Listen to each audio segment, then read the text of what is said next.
平常啊，吃剩的馒头啊，千万不要丢了哈。像我这样做成咸香炒馍丁，大人小孩啊都抢着吃啊。首先第一步啊，把馒头切成丁。你看，如果要切不好的话，你两个也中间再破一下。我们啊，以前上班的时候啊，来不及吃早餐啊，我们都会在厨房间把剩的馒头啊拿来这样炒着吃。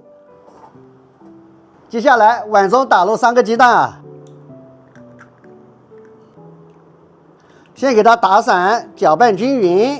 我把打好的鸡蛋啊，直接倒入这个馒头里啊。接下来把它搅拌均匀哈，让每个馒头啊都裹上鸡蛋啊。像这样子裹上鸡蛋的馒头啊，你等下炒出来了，每个都是金黄，而且还酥软。切点备菜呢，给它搭配一下，让营养更均衡啊。接下来锅里啊放入一点点底油啊。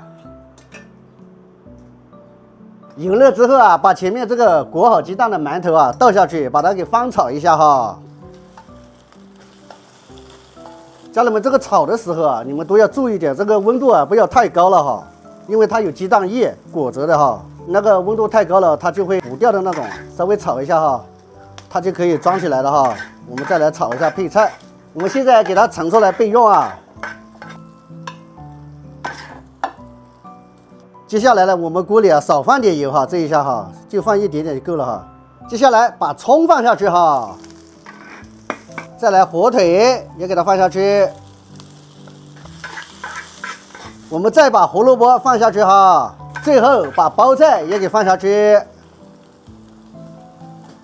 稍微的轻轻给它炒到断生就可以了哈。断生之后，我们把前面炒好的馒头给它倒下去。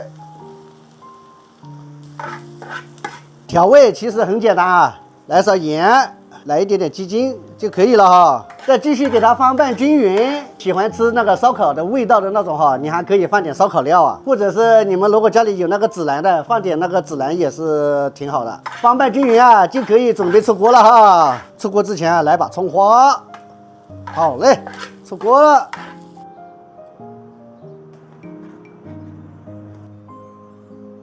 你们看。这一道早餐炒馒头就已经做好了，我也来尝一个。